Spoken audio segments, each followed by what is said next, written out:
l'histoire des Mongs.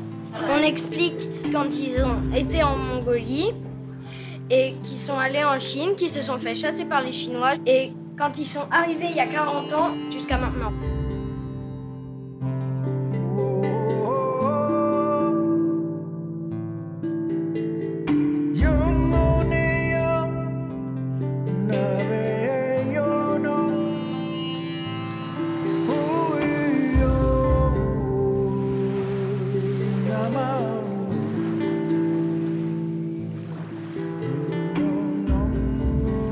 Je suis arrivé en Guyane en 1975 et durant mon séjour, nous avons accueilli les Mongs.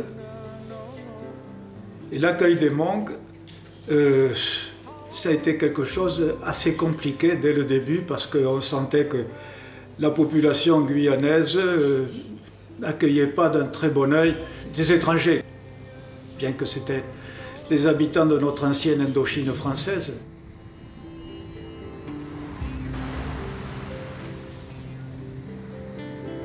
De nombreuses réunions ont eu lieu auparavant pour savoir combien on en accueillerait, où ils seraient installés, et qu'est-ce qu'ils allaient faire, qu'est-ce qu'on allait en faire, etc. Donc ça posait pas mal de questions. On a ensuite décidé de les installer à Cacao.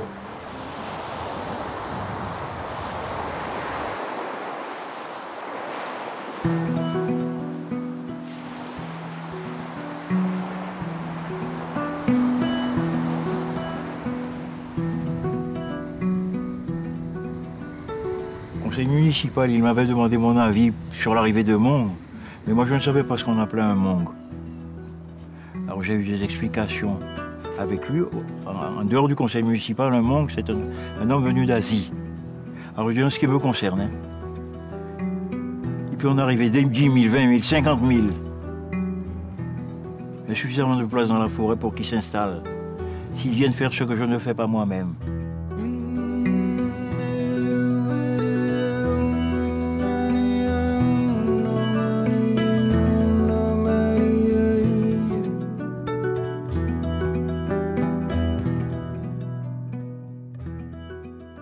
Effectivement, ils sont venus. Je me rappelle être monté à Cacao le dimanche après-midi pour aller recevoir des Mongs. Parce qu'ils étaient arrivés le samedi dans la nuit.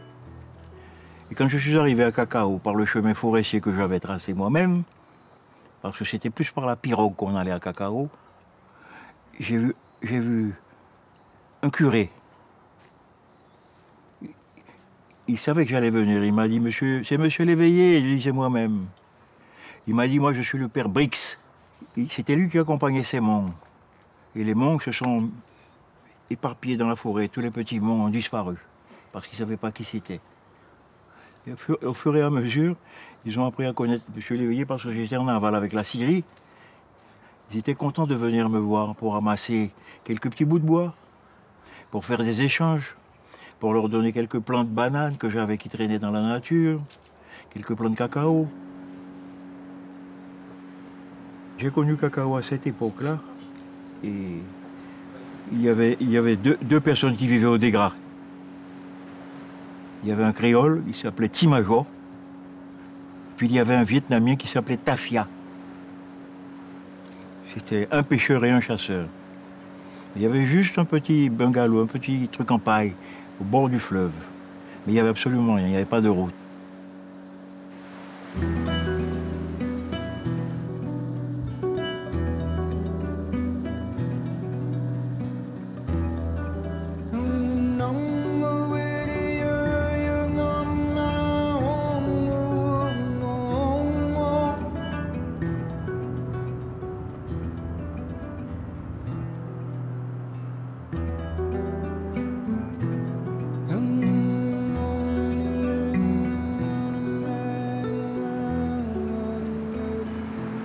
Tous ces enfants qui étaient morts à l'époque ont grandi et de temps en temps ils me reconnaissent. Alors je me contente de ça, de vivre dans un riche passé. Attendez pour les appuyer, les colons. Ça y est, caméra laser.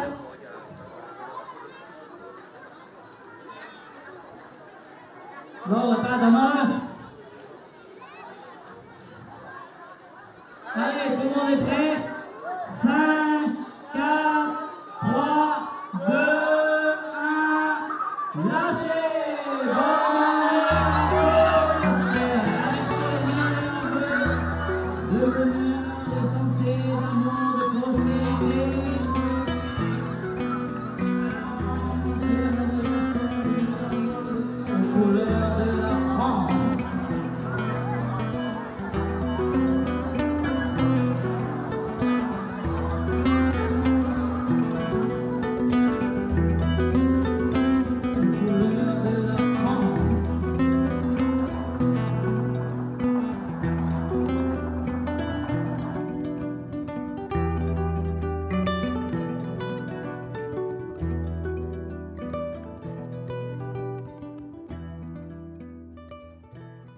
L'histoire a commencé en 1974.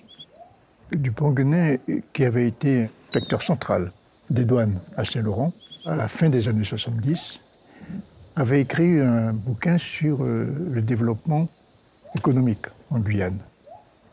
Il proposait qu'il y ait 30 000 monde qui viennent en Guyane parce que la Guyane était sous-peuplée et c'était un département d'accueil qui pouvait se développer à condition qu'il y ait du monde. Mais les gens, il fallait les choisir.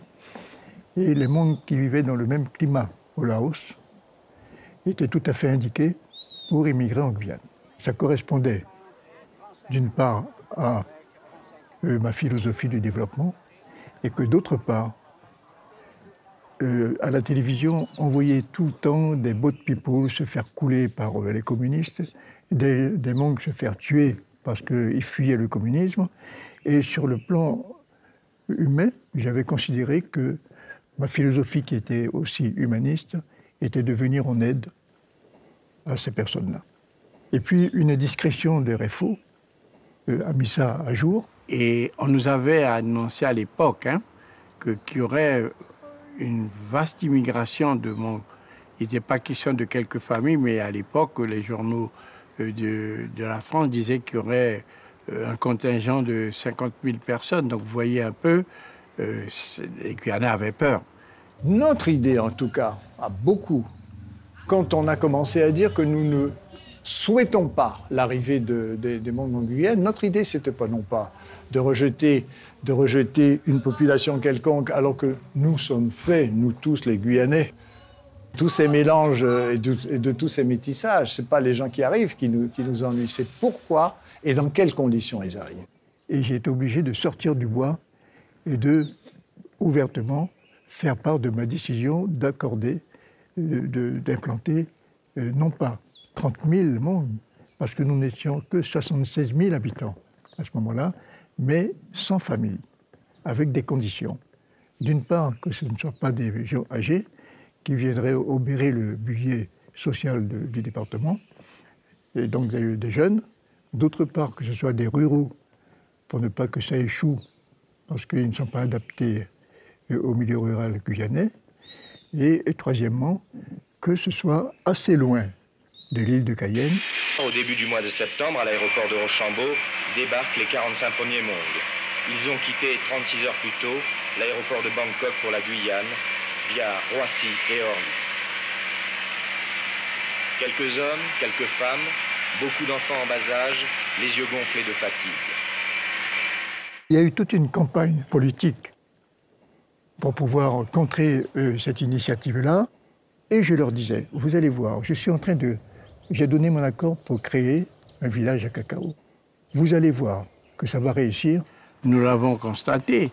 Pourquoi? Parce que les monks sont parfaitement intégrés à la communauté guyanaise.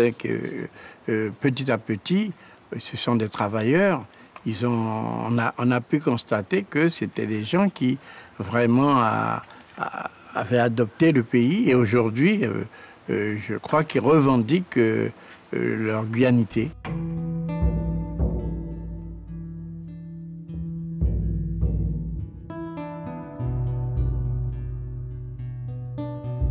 Je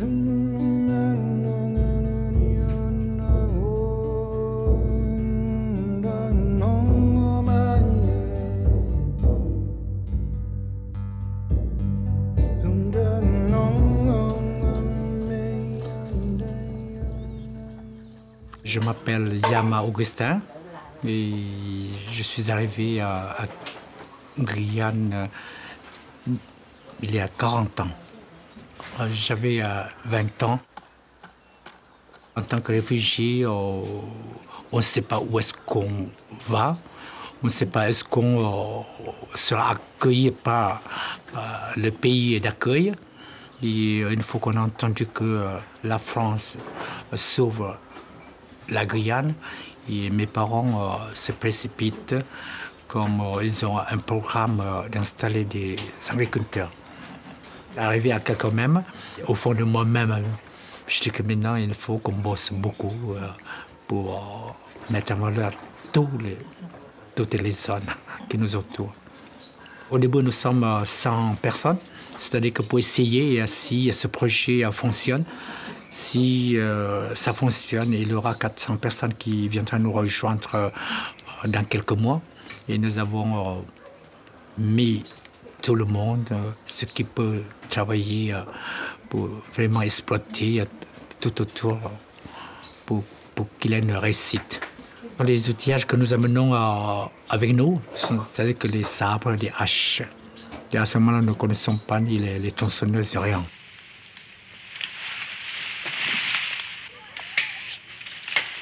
C'est 40 ans d'arrivée les monts, c'est une 40 ans de nouvel an.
Je suis en Guyane depuis 1995 et j'ai demandé Cacao parce que j'ai une licence de français langue étrangère, français langue seconde, que j'ai passée en formation par le CNED pendant que j'étais en Guyane.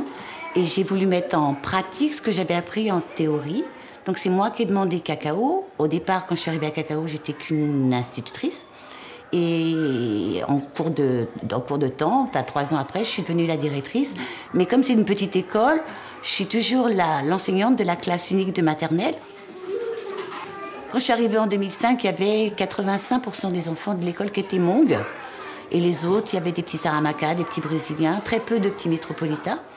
Bon, maintenant, le pourcentage a changé, mais il y a toujours pas mal de monde. En tout cas, pas mal d'enfants qui sont ce qu'on appelle des enfants allophones, c'est-à-dire des enfants qui n'ont pas le français comme langue maternelle.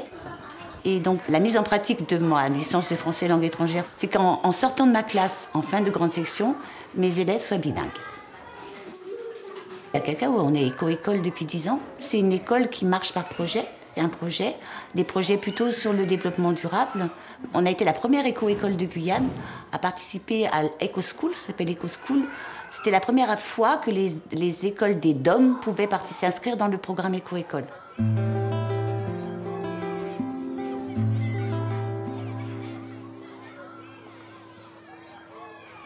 Et donc les élèves qui sont en peinture continuent. Et nous, avec les élèves qui restent ici, peut-être que vous avez entendu, donc on va faire un petit peu toute l'histoire des Hmong dans la tête, parce qu'il va falloir, maintenant, après, qu'est-ce qu'il va falloir faire sur la fresque?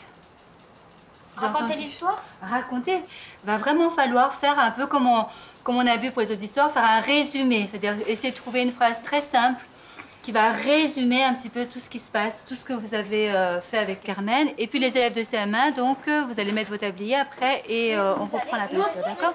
Donc levez-vous tranquillement, allez vous ranger et on va dans la salle de peinture.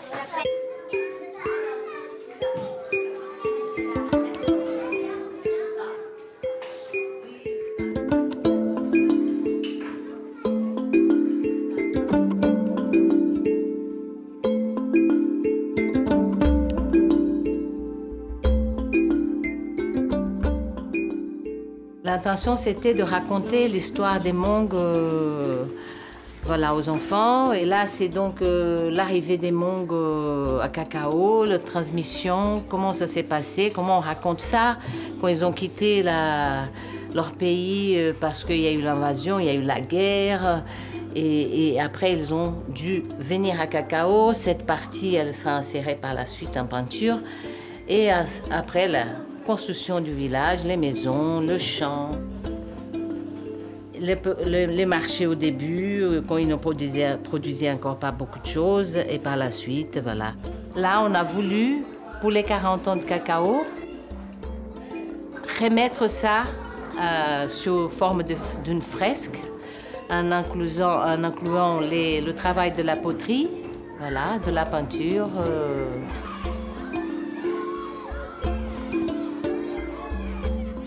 Je dis à mes élèves qu'on n'est pas dans un village Hmong, même si au départ les Hmongs se sont installés ici. Je trouve vraiment, c'est vraiment une richesse dans notre école qui n'est pas uniquement des enfants Hmong. C'est un village comme un autre, un village comme on pourrait voilà, en trouver donc, en Guyane ou en France. J'essaie justement d'ouvrir cette école, de leur montrer qu'il y a d'autres peuples, qu'il y a d'autres cultures et qu'on peut tous vivre ensemble, aussi bien donc, à Cacao que voilà, partout en Guyane. Solal, tu te mets avec Lola, d'accord? Et comme ça, on essaiera de trouver quelqu'un d'autre pour venir avec vous. Loane avec Éléonore et Lyonnais, d'accord? Peter, Brad, Eloa. Donc, et je me dis quelque part, on ne peut pas aller vers l'autre sans savoir qui on est réellement.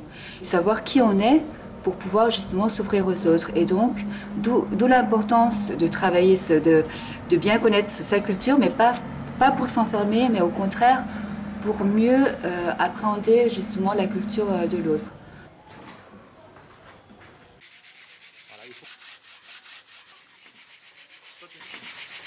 Comme ça. Et on frotte, voilà. Pour que ça devienne lisse. On n'a pas de papier. Faut faire partout, David, pas seulement à un seul endroit, d'accord? Je suis ici pour reconstituer la maquette qu'ils ont commencé, ils ont fait en partie, maintenant ils ont besoin encore qui terminer. Et là, ça rentre dans ma compétence. Il y a Madame Thor qui m'a appelé. Et comme c'est la maquette d'une éco-école, ils ont fait avec des matières récupérées, aussi des matières naturelles. Je suis brésilien, mélangé, parce que mon père il est amérindien, mais mon grand-père était portugais. Dans ma conception, nous avions la Guyane, c'est un berceau de multi-races, multi-cultures. Et ça, c'est un très grand avenir pour beaucoup de gens, pour n'importe quel étranger qui vient ici pour apprendre à parler la langue, pour apprendre à parler le créole guyanais, martiniquais, guadeloupéen, dominicain, portugais, anglais, taki-taki, tout. Eh bien, c'est une très grande richesse. Les Hmong font seulement l'agriculture. Non, ils n'ont fait pas seulement l'agriculture. Ils ont fait les textiles, ils ont fait des choses comme les Amérindiens avec les Arumans. Seulement, ils ont travaillé avec les bambous, ils ont fait des armes, ils ont fait des flottes, ils ont fait beaucoup d'instruments à partir des artisanats avec ses mains, voilà, que les gens ne connaissent pas. Et là, je pense que nous devons un petit peu nous approcher plus pour savoir c'est quoi la culture Hmong.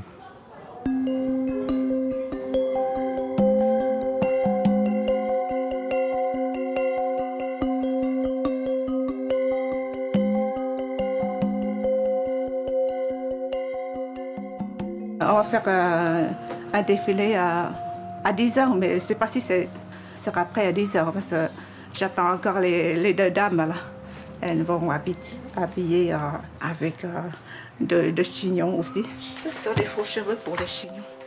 Voilà, mon atelier, c'est tout simple. Quand les parents parlent de nos cultures, tout ce que nous, on a, quand on est petit, on s'en fout un peu. Ça ne rentre pas à nos oreilles, quoi. Mais avec l'âge, on commence à chercher nos cultures, nos racines aussi. Et on commence à intéresser à nos habits, comment on fait nos habits. Et nos habits sont très simples. C'est juste des formes rectangles, carrées, des lignes de couture sont toujours droites, mais c'est très compliqué.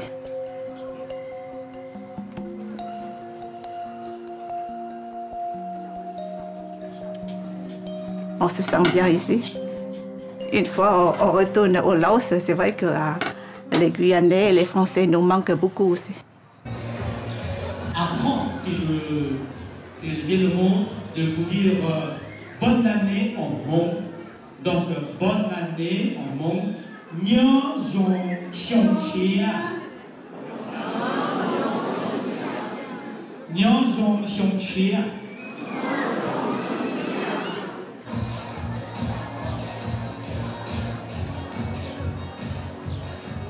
C'est broderie. La broderie verticale et ici des deux côtés. Exactement comme moi.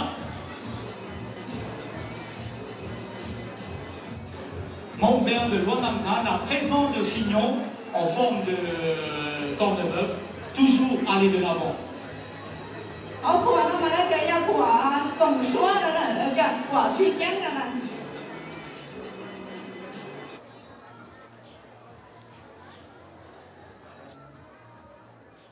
L'association Montengtou a été créée pour préserver l'histoire de la migration des Hmong du Laos vers la Guyane, mais aussi de conserver tous les savoir-faire, les connaissances de notre ethnie. J'essaye de sensibiliser le plus de jeunes possible pour l'association. Nous avons également évidemment besoin de nos parents pour qu'ils nous transmettent les savoir-faire. Même si je suis née ici, je suis guyanaise, je n'oublie jamais mes racines. Je suis quand même d'origine Hmong. Il faut savoir que les Hmong n'ont jamais eu d'écriture. Ils ont eu l'écriture en début du XXe siècle. Et c'était que de l'oral. Donc pour moi qui suis née ici, je trouvais intéressant qu'il y ait une association qui parle de l'ethnie Hmong et justement pour pouvoir les restituer aux personnes qui souhaiteraient connaître notre ethnie. Le chamanisme, l'animisme, c'est ce qu'ont pratiqué vraiment les Hmong. Et c'est ce que aujourd'hui l'association est en train de chercher ce savoir-faire en fait.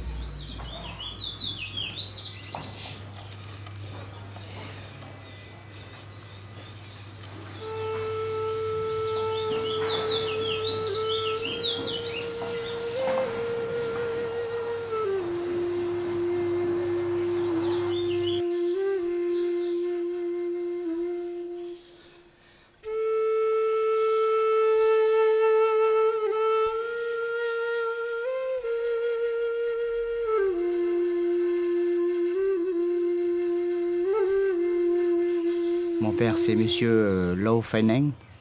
Donc, c'est l'une des personnes qui, depuis toujours, qui est là pour, disons, transmettre le savoir de la religion animiste.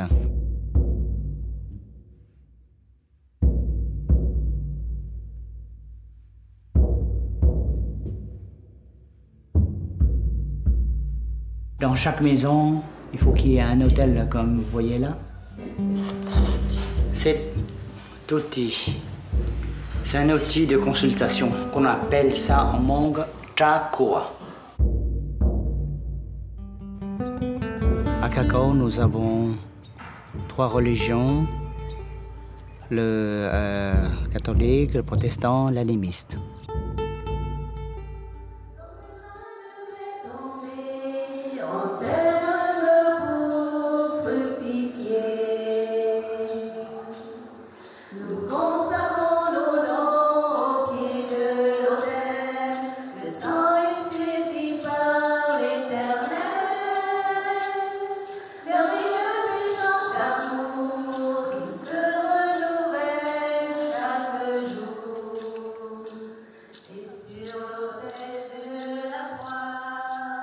C'est mon deuxième pays natal ici, parce que le Vietnam, ça fait 50 ans que j'ai quitté et que j'aimais beaucoup ces enfants, beaucoup les Hmong, c'est comme ma famille.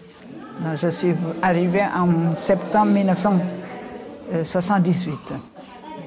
Dès le lendemain, moi, je suis venue pour l'école, je suis sortie pour chercher les élèves. Pour la rentrée, c'était début de septembre, la rentrée scolaire. Je ne vois pas d'élèves. Je fais le tour, je ne vois pas l'école. Mais je dis, où est l'école? Puis un garçon, le fils du restaurateur, Lau Phan Eng, au bout là, il parlait un peu le français. Il a dit, ma soeur, je vais chercher les élèves pour toi. Je dis, voilà, c'est bien, il s'appelle Joseph. Il a pris son vélo, il a couru dans le village. L'école, allez, les enfants, venez à l'école, l'école est ouverte aujourd'hui, la soeur est là qui vous attend. Et c'est comme ça que j'avais les premiers élèves qui arrivaient.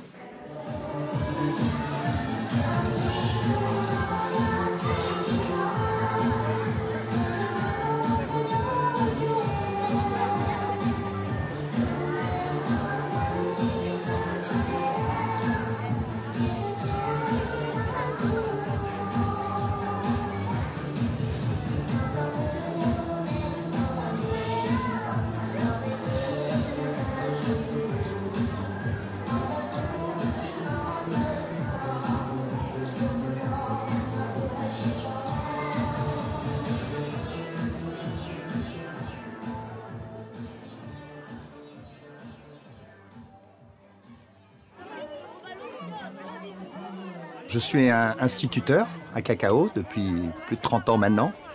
Et j'avoue que d'enseigner à des Hmong, à des petits Asiatiques réfugiés venus du Laos, hein, ça a été pour moi une carrière merveilleuse parce que j'ai eu affaire à une population qui était travailleuse, qui était respectueuse, qui avait confiance en moi, qui m'a permis de m'installer dans ce petit village au milieu de la forêt amazonienne et finalement de prospérer aussi grâce à eux parce que c'est eux qui ont été les premiers à me ramener des papillons, comme ils connaissaient ma passion, ils essayaient de me faire plaisir en complétant ma collection et ainsi de suite. C'est devenu une petite salle d'exposition qu'on montre maintenant au public et qu'on veut gratuite aux enfants de moins de 12 ans parce que justement les enfants de moins de 12 ans, ce sont ceux qui m'ont pourvoyé en insectes jusqu'à présent. On a beaucoup de chance d'avoir un petit morceau d'Amazonie, qui est la Guyane, nous les Français, mais qu'il y a un petit peu dommage qu'on n'en profite pas à bon escient. Vous voyez, on est au pays de la biodiversité, mais malheureusement, on ne montre pas tellement cette biodiversité. On ne montre ni nos serpents, ni nos poissons, ni nos coquillages, alors qu'il y en a énormément. On est au pays de la multiethnicité aussi. On est au pays des Amérindiens, des Hmong, des Noirs marrons, des Haïtiens, etc. Et là aussi, il y a beaucoup de choses qu'on ne montre pas. Et nous, à travers notre association, on essaye de pallier un petit peu à ces manques en montrant la Guyane sous un jour un peu plus sympathique, de façon à ce que les gens aient moins peur de venir ici, qu'ils appréhendent moins, qu'ils sachent ce qui est dangereux, ce qui n'est pas, ce qu'on peut toucher, ce qu'on ne peut pas toucher. Donc là, on est devant une boîte où j'ai regroupé les plus grands insectes de Guyane. Hein. Alors ça va de la blade géante, le plus gros des cafards, le titan. C'est une bête mythique, hein, recherchée par les collectionneurs du monde entier. La matoutou, c'est la plus commune des mygales guyanaises. Hein. C'est une mygale qui a longtemps été vendue en animalerie jusqu'en 2004, date à laquelle on a interdit leur commercialisation vivante en France.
Je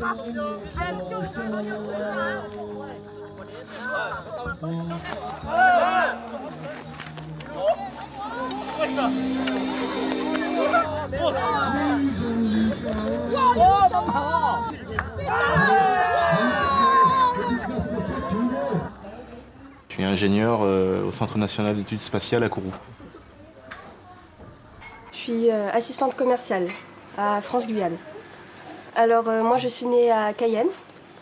Mon père vient de la Nouvelle-Guinée et ma mère vient de la Hollande. Je suis né en Guyane. Donc particularité, c'est que je viens du village de Cacao en fin de compte. Voilà, donc ma mère est Hmong, donc le peuple qui vit à Cacao, et mon père lui est métropolitain.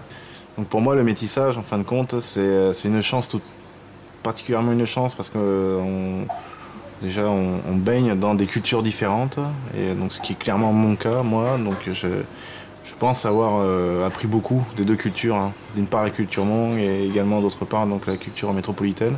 C'est vraiment une richesse aujourd'hui. Vis-à-vis des Hmong, il y a des jeunes comme moi, donc certes je suis métissé, il y en a qui ne sont pas métissés et également qui sont arrivés qui ont réussi à intégrer en fait donc certaines strates de la société. Voilà, donc c'est vrai que je travaille dans une entreprise qui est relativement à travers laquelle on y fait beaucoup d'éloges, on va dire ça comme ça, mais on retrouve également des Hmong donc dans les mairies, dans les hôpitaux. Donc pour moi aujourd'hui le regard qu'avaient les créoles, pour parler des créoles ou des Guyanais tout simplement, il y a quelques années n'est plus le même aujourd'hui.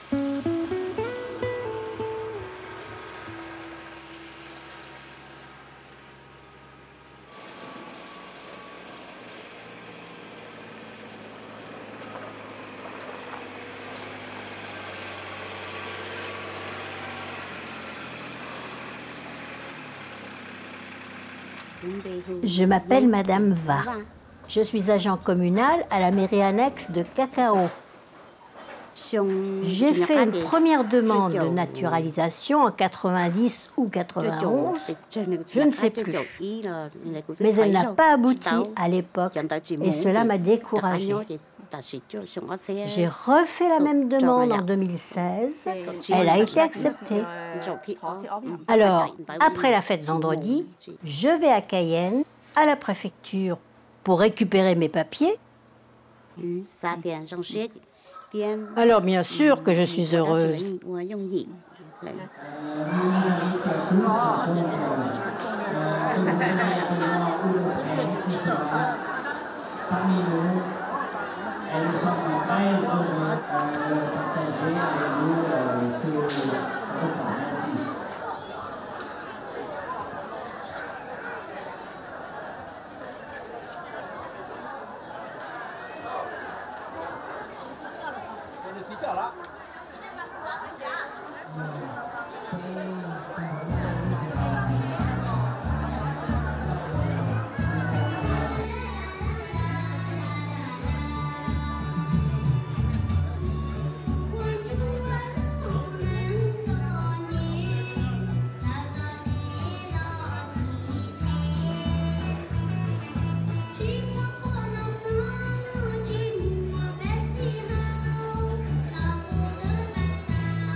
Je suis né en 1922, j'ai 95 ans et je vis ici depuis 40 ans.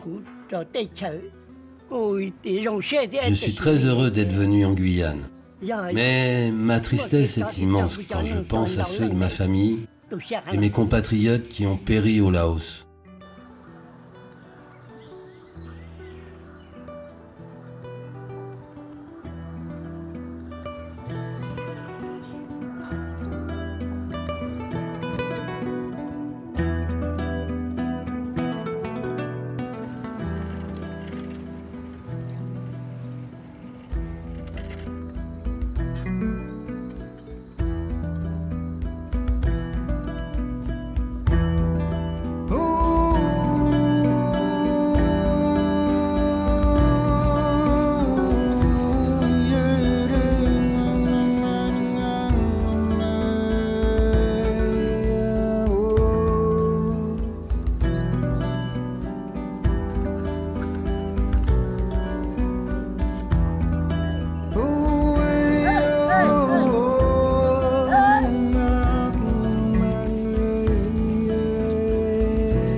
Ces buffles me rappellent le Laos. Là-bas, j'ai aussi des buffles, des vaches et des chevaux. En 1940, j'ai effectué mon service militaire en tant que militaire français. Les soldats japonais ont capturé beaucoup de militaires français au Laos. Ils les ont massacrés et nous, les Mongs, nous en avons caché beaucoup dans la forêt.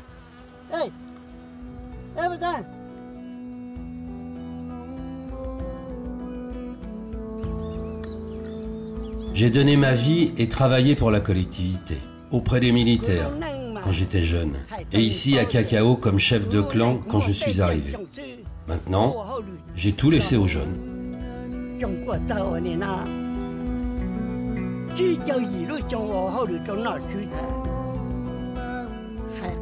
Aujourd'hui, nous vivons en paix ici. Nous vivons de ce que nous produisons. Nous sommes autonomes au niveau financier.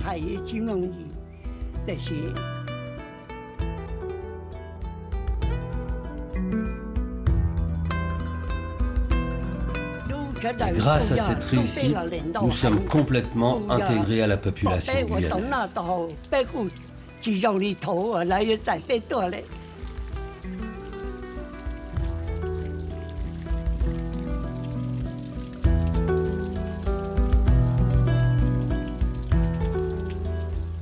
Nous nous plaisons ici.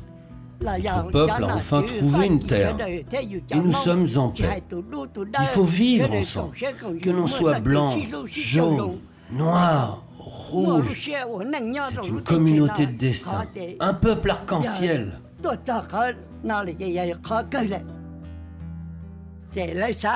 En 2016, j'ai été décoré de la Légion d'honneur.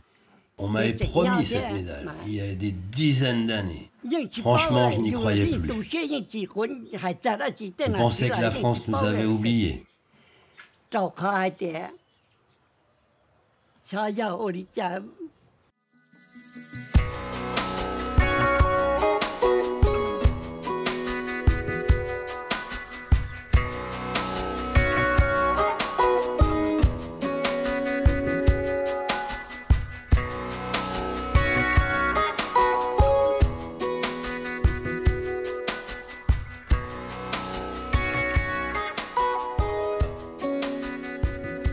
Je vais laisser la parole à M.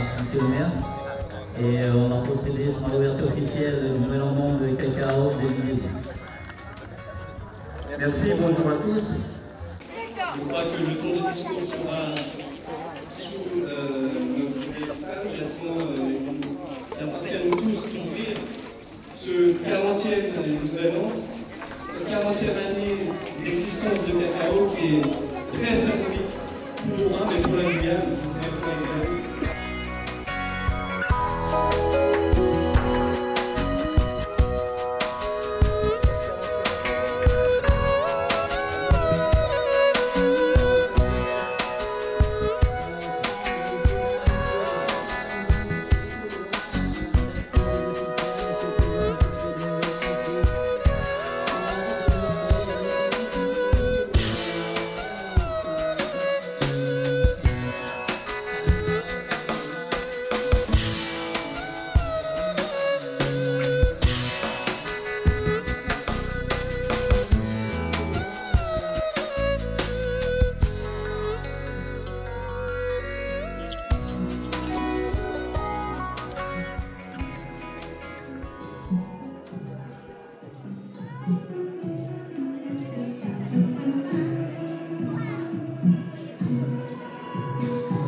fais partie de la première génération d'enfants de ce village. Vous voyez comment je suis arrivé, j'avais 7 ans. Alors, bien sûr, le bilan après 40 ans, je pense que sur le plan politique, je pense que c'est... Aujourd'hui, nous sommes reconnus par les autorités, le préfet, les différentes assises politiques du département. Nous avons raison aussi de venir ici et de contribuer aussi à l'évolution de ce beau département. La meilleure réponse d'intégration à tous ces peuples, c'est qu'on voit que tous ces peuples, tous ces mélanges de culture viennent au marché et consomment nos produits. Et nous sommes très heureux aussi, vraiment, de combler leurs besoins dans ce domaine. Et donc, je pense que sur le plan agriculture, sur le plan vraiment de l'alimentation dans le général, nous faisons aussi une percée énorme à travers tous ces peuples-là. Donc, je peux dire juste là parce que c'est vrai que Cacao est quand même dans un coin un peu fermé, on peut le dire, mais c'est juste la fermeture géographique. Mais le cœur de ce peuple est ouvert vraiment à tout le monde.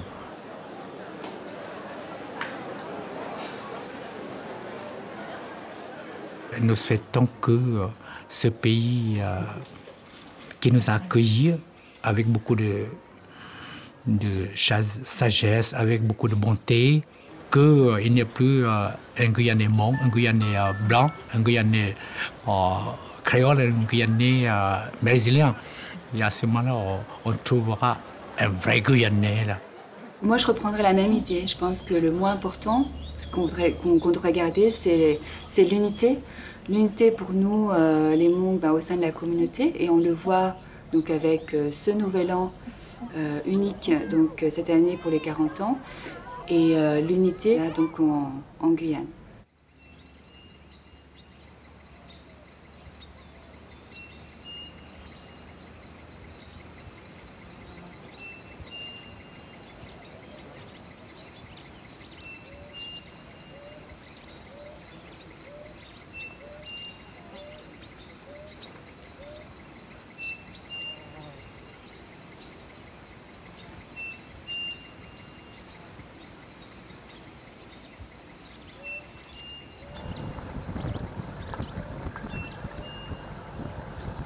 Les accès dans les champs, c'est difficile. Et les pistes, c'est eux-mêmes qui doivent, beaucoup de pistes, c'est eux-mêmes qui doivent aménager. Mais on ne voit pas la dureté de la vie. Bon, les gens, les autorités voient toujours ce qu'ils apportent au marché à Cayenne. Mais ils ne vivent pas parmi les Hmong pour comprendre la dureté du travail, le labeur de ces gens.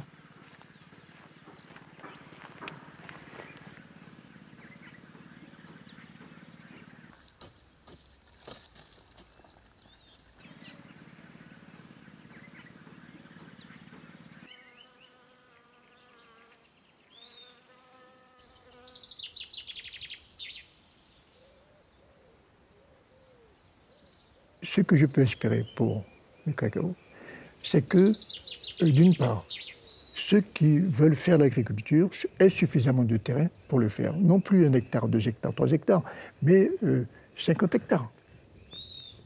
Pour une agriculture moderne, qui s'ouvre vers l'industrialisation, c'est-à-dire vers l'industrie agroalimentaire.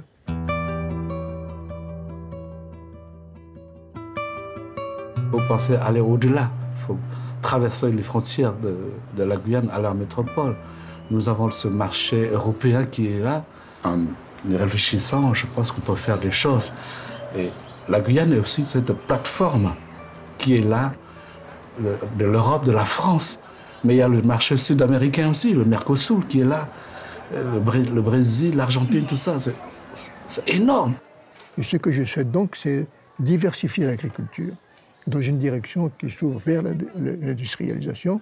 Deuxièmement, que les Hmong s'orientent également dans d'autres secteurs de l'économie rurale, c'est-à-dire, pour nous en Guyane, la forêt et les mines. 40 ans, c'est vraiment le début d'une grande aventure humaine commercial.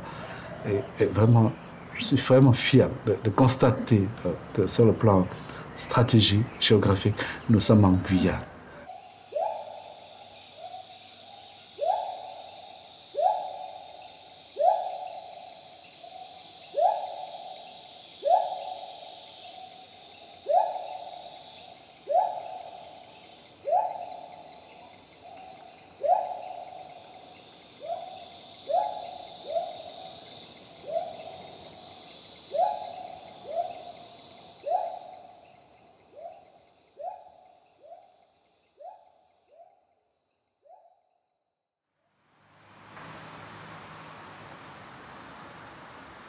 Adhérer à notre communauté, c'est un engagement.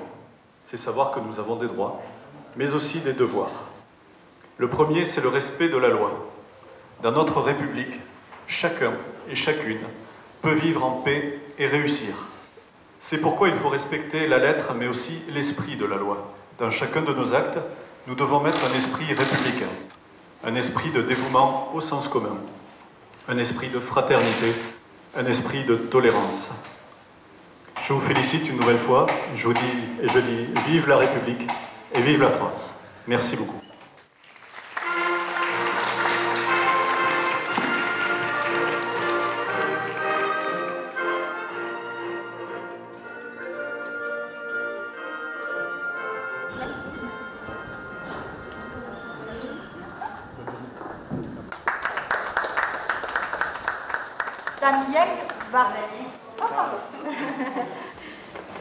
Bonjour madame. Donc un grand jour aujourd'hui puisqu'on va vous remettre les documents qui attestent officiellement de votre appartenance à la communauté française. Et je laisse ce soin à madame le maire de vous remettre officiellement ce décret. Et pour moi c'est avec une grande émotion après les 40 ans de cacao, puisque c'est 40 ans que vous êtes venus vous installer à Roura en Guyane française. Donc c'est avec une grande émotion que je me permets de vous remettre ce papier qui vous permettra d'être française et de valoir votre intégration. Ça montrera que vous êtes vraiment intégré dans le pays. Donc toutes mes félicitations et puis on sait que vous allez continuer à travailler pour la commune et pour la France. Ouais. Voilà. Merci. Merci beaucoup, félicitations. Merci.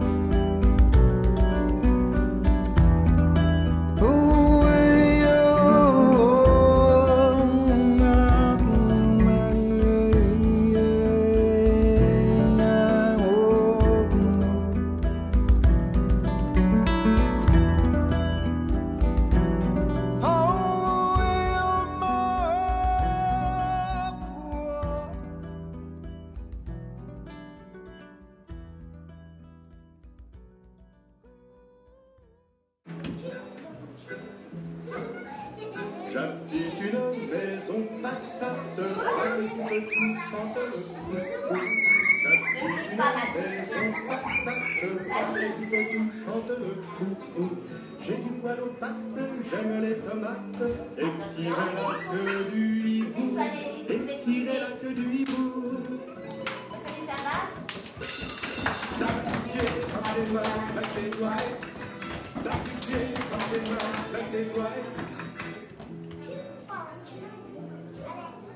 J'habite une maison chaussure, passe toute